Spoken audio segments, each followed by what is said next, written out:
तो Republican party of India के राष्ट्रीय अध्यक्ष रामदास अठावले हरियाणा सरकार के शपथ ग्रहण समारोह में पंचकुला पहुंचे थे, जहां पर उन्होंने प्रधानमंत्री नरेंद्र मोदी व अमित शाह का धन्यवाद किया। साथ ही उन्होंने नायब सिंह सैनी को मुख्यमंत्री बनने पर ढेर सारी शुभकामनाएं व बधाई भी दी है। इस मौके पर रामदास अठावले ने कहा कि हरियाणा के अंदर भी हमारी पार्टी भारतीय जनता पार्टी के साथ मिलकर चुनाव लड़ रही थी और अपनी संभावित सीटों पर उन्होंने कोई प्रत्याशी नहीं उतारा, साथ लग करके वोट शेयर बढ़ाने का काम किया।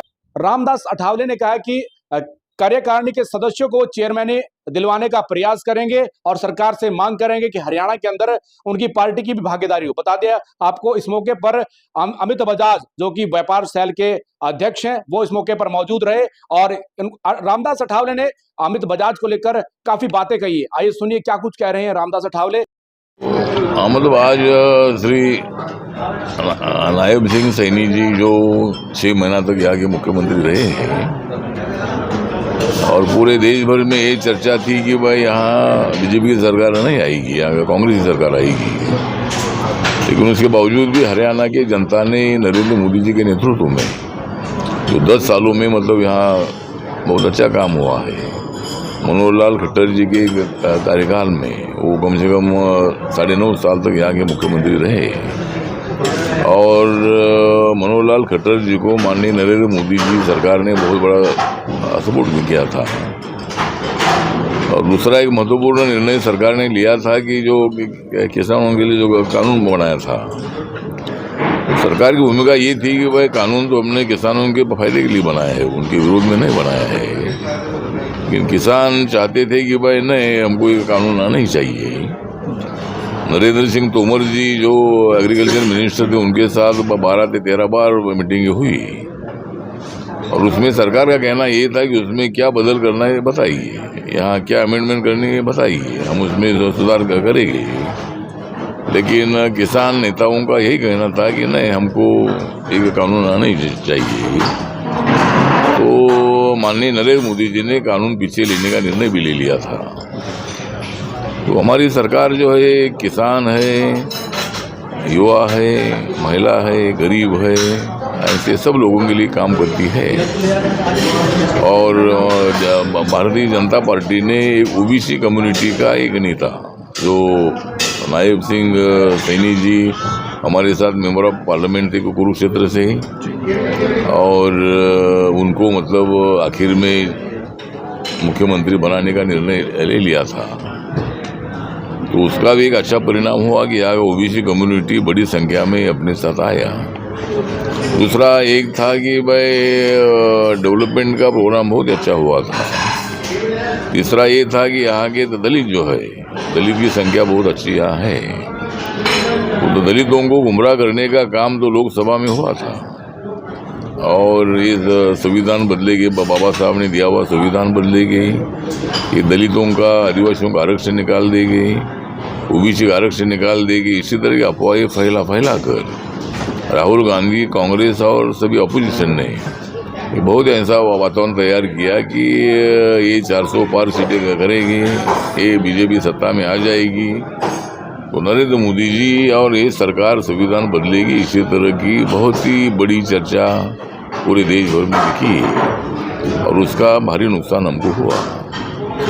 तो उसका नुकसान हरियाणा में भी हुआ। जो 10 सीटें हमारी 2019 में चुनकर आई थी लोकसभा की, उसमें 5 सीटें चुनकर आई और एग्जिट पोल की रिपोर्ट ही ऐसे ही थी कि भाई यहाँ कांग्रेस की सरकार आएगी। लेकिन हरियाणा की जनता का मैं आभार व्यक्त करता हूँ कि पहली बार हरियाणा बनने के बाद पहली बार हरियाणा की हिस्ट्री में तीसरी बार एक पार्टी की सरकार आने का एक बहुत ही अच्छा निर्णय यहाँ की जनता ने किया है।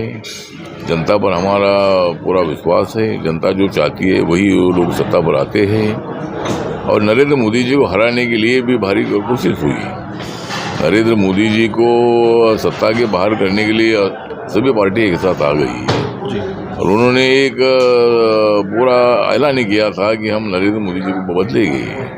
लेकिन देश की जनता ने हमको क्लियर मेजॉरिटी 293 सीटें हमारी एनडीए को दी। जरूर हमारी सीटें कम हुई, लोकतंत्र में जो भी होता है उसको स्वीकारना हमारी जिम्मेदारी है, लेकिन नरेंद्र मोदी जी को हराने की कोशिश करने वाले खुद हार गए।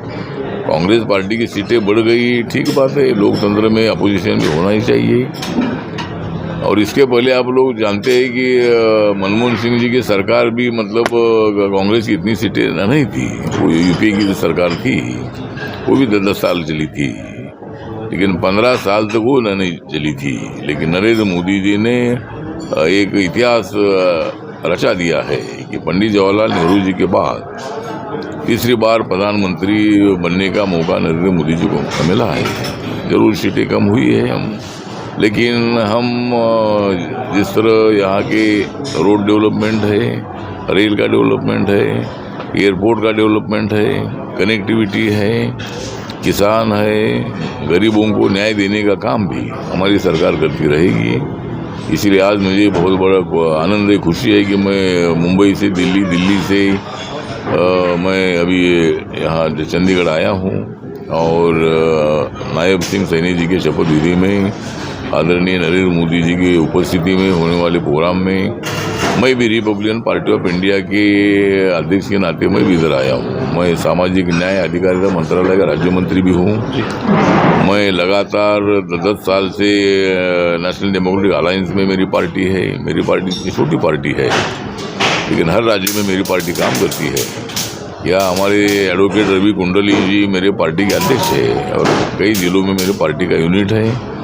एक जमाना था कि रिपब्लिकन पार्टी उत्तर प्रदेश में सत्ता में थी, हाथी सिंबल हमारा था, पंजाब में हमारी पार्टी सत्ता में थी, हरियाणा में हमारे मंत्री हुआ करते थे। तो पहले ज़माने में ऐसा आरपीआई पूरी नॉर्थ इंडिया में ताकतवर थी। तो अभी भी मेरी कोशिश है कि भाई रिपब्लिकन पार्टी को बढ़ाकर यहाँ भारतीय जनता पार्टी के साथ रहकर यहाँ दलितों का उत्थान करने में भी हम यहाँ अच्छा काम करना चाहते हैं। दलितों की जो भी समस्या है, बेरोजगारों की समस्या है, उस पर हम ध्यान देंगे और हम जरूर आगे बढ़ेंगे। तो आज मुझे बहुत बड़ी खुशी है कि नायब सिंह सैनी जी का शपथ ग्रहण समारोह हो रहा है और मैं हरियाणा की जनता का आभार व्यक्त करता हूँ। सर महाराष्ट्र और झारखंड में भी चुनाव डिक्लेयर हो चुके हैं सर, क्या हाल फिलहाल क्या देखते हैं? हाँ, तो महाराष्ट्र में और झारखंड में चुनाव अनाउंस हुए हैं और हमारे महाराष्ट्र का तो 20 तारीख को चुनाव है और झारखंड का शायद 13 तारीख को उनका चुनाव है। और इन चुनाव में हमें पूरा विश्वास है कि भाई जिस तरह हरियाणा हमने जीत लिया है, एग्जिट पोल के रिपोर्ट को मतलब लोगों ने नकारा है और लोगों के होठों पर हम लोग यहाँ जीत कर आए हैं। उसी तरह महाराष्ट्र में भी इसी तरह के एग्जिट पोल के रिपोर्ट आ रहे थे कि भाई यहाँ कांग्रेस पार्टी या जो महाविकास आघाड़ी हमारी है उनकी सरकार आएगी, लेकिन पूरा वातावरण बदल चुका है और लोकसभा में संविधान बदलेगा, आरक्षण निकाला जाएगा, इसकी चर्चा अभी नहीं चलेगी। और इसीलिए महाराष्ट्र में हमें पूरा विश्वास है कि मेरी आरपीआई जो है ये हमारी महायुति के साथ रहेगी, बीजेपी के साथ रहेगी और महाराष्ट्र में हमको क्लियर मेजॉरिटी मिलेगी, ऐसा हमें पूरा विश्वास है। और झारखंड में भी हमारी सत्ता आने की संभावना है और इसीलिए दोनों राज्यों में हमारी सत्ता आ सकती है। कांग्रेस से सर मोहभंग हो गया जनता का? हाँ, कांग्रेस से मोहभंग हो गया जनता का? हाँ, तो कांग्रेस से मोहभंग इसके पहले हुआ है। मतलब 2014 में जब नरेंद्र मोदी जी ने करप्शन पर अटैक किया, करप्शन पर बहुत बड़ा हमला किया और कांग्रेस पार्टी हमेशा करप्शन करते करते सत्ता चलाती थी। कांग्रेस पार्टी 70 साल तक सत्ता में रही लेकिन यहाँ की गरीबी हटाने में उनको सफलता नहीं मिली, यहाँ के बेरोजगारों को रोजगार देने में सफलता मिली नहीं, यहाँ के किसानों को न्याय देने में सफलता मिली नहीं। इसीलिए कांग्रेस पार्टी से पूरा लोगों के मन में भ्रम है और इसीलिए कांग्रेस पार्टी को राहुल गांधी को प्रधानमंत्री बनने का मौका बिल्कुल मिलने वाला नहीं है जब तक हम सब लोग एक साथ हैं। मोदी जी के नेतृत्व को हमने बहुत बड़ा ताकतवर हमने बनाने का प्रयत्न किया है और इसीलिए कांग्रेस को भविष्य नहीं दिखाई देता है। लेकिन हमारी पार्टी बीजेपी के साथ है और हम चौथी बार भी हम सत्ता में आएंगे। मुझे भी तीसरी बार नरेंद्र मोदी सरकार में मंत्री बनने का मौका मिला है। मेरे पार्टी का एक भी लोकसभा में मेंबर नहीं है, उसके बावजूद भी मुझे मेरे माननीय मोदी साहब ने मंत्री बनाया है, इसीलिए देश भर में मेरी पार्टी बढ़ रही है। हरियाणा भी में मेरी पार्टी हर जिले में काम कर रही है और हम आगे हरियाणा के विकास के लिए काम करते रहेंगे। अठावले जी, आपकी अहम भूमिका रहती है केंद्र में हो या स्टेट में, कहीं भी बीजेपी के पार्टी को जो है योगदान देने के लिए आपकी अहम भूमिका रहती है। तो हरियाणा में सरकार बनी है, हरियाणा में मंत्री पद आज शपथ लेंगे, क्या रिपब्लिकन पार्टी को भी कुछ पदभार दिए जाएंगे, चेयरमैनी दी जाएंगी या किसी तरीके से जो है साथ जोड़ा जाएगा?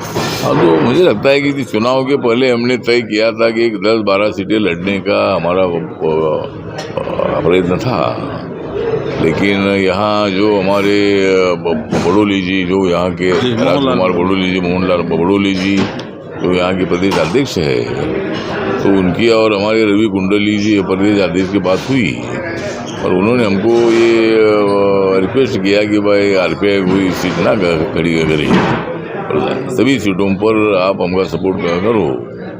तो फिर मैंने निर्णय लिया कि इस वक्त तो थोड़ा बीजेपी को सत्ता में अगर लाना है तो अपने उम्मीदवार को 2-5 हज़ार वोट मिलेगी, उससे कोई फायदा होगा नहीं। इसीलिए रिपब्लिकन पार्टी ने सभी 90 सीटों पर हमने पूरा सपोर्ट हमने किया था। तो उसके बदले में एक आधा चेयरमैन पद हमारे पार्टी को है या और भी कोई छोटी मोटी सत्ता की भागीदारी है, ये देने के लिए मुख्यमंत्री साहब से हम बात करेंगे और ज़रूर रिपब्लिकन पार्टी को एक आधी चेयरमैनशिप मिल सकती है। Thank you. ठीक है।